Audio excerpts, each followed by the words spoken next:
Hello दोस्तों, कैसे हैं आप सभी। Welcome back to Harry fit life style. अगर आपने अभी तक चैनल सब्सक्राइब नहीं किया है तो चैनल को सब्सक्राइब जरूर कर लीजिएगा। आज से हम एक नई सीरीज शुरू करने जा रहे हैं, फिटनेस मिथ सीरीज।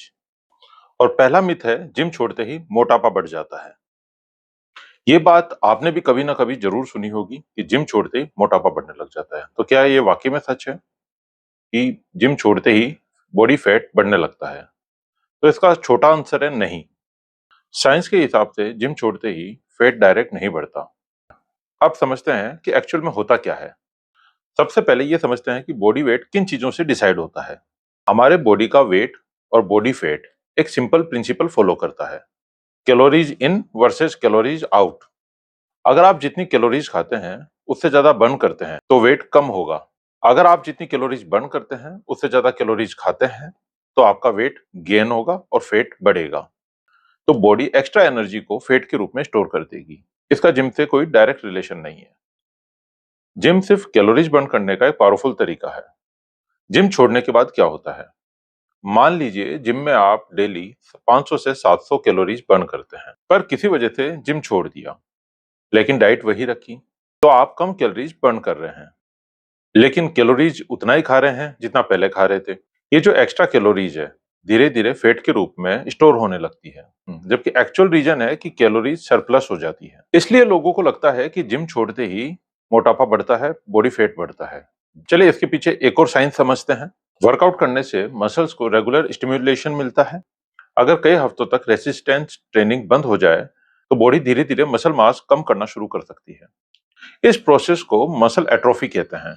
मसल कम होने से बॉडी थोड़ी सॉफ्ट लगने लगती है, और क्योंकि मसल टिश्यूज एनर्जी यूज करता है, मसल कम होने पर आपका डेली कैलोरी एक्सपेंडिचर भी थोड़ा कम हो सकता है।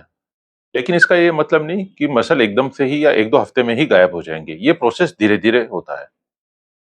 जिम छोड़ने पर मेटाबॉलिज्म स्लो हो जाता है। लोगों को कहते सुना होगा कि जिम छोड़ते ही मेटाबॉलिज्म खराब हो जाता है। सच ये है, अगर आपकी मसल मास कम होती है और एक्टिविटी लेवल भी कम हो जाती है तो टोटल डेली एक्सपेंडिचर थोड़ा कम हो सकता है। लेकिन मेटाबॉलिज्म ओवरनाइट स्लो नहीं होता, ये ग्रेजुअली धीरे धीरे कम होने लगता है। अगर जिम छोड़ना पड़े तो क्या करें? अगर ऑफिस, ट्रेवल या फैमिली की वजह से कुछ दिन आप जिम नहीं जा पा रहे हैं तो टेंशन लेने की जरूरत नहीं है। बस आप ये 4 बातें फॉलो कीजिए। प्रोटीन इंटेक मेंटेन रखिए, डेली 8 से 10,000 स्टेप चलिए, घर पर ही बॉडी वेट एक्सरसाइज जैसे पुशअप्स, स्क्वाट्स, लंजेस ये सब लगाइए, और ओवर ईटिंग से बचिए। अगर आप ये सब फॉलो करते हैं तो बॉडी में बहुत कम डिफरेंस नजर आएगा।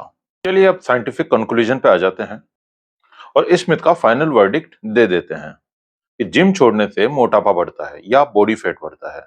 तो ये मिथ गलत है, फॉल्स है। रियलिटी कुछ और है। रियलिटी है, मोटापा जिम छोड़ने से नहीं बल्कि कम activity, calorie surplus, long term lifestyle में चेंज की वजह से बढ़ता है। जिम सिर्फ एक टूल है, लेकिन असली गेम है न्यूट्रिशन, डेली एक्टिविटी और कंसिस्टेंसी। अगर आपने भी पहले ये मिथ सुना है तो कमेंट में मिथ जरूर लिखिए। और अगर आप real science based fitness content देखना चाहते हैं तो हैरी फिट लाइफ स्टाइल को सब्सक्राइब कीजिए। मिलते हैं अगले फिटनेस मिथ के साथ। जय हिंद।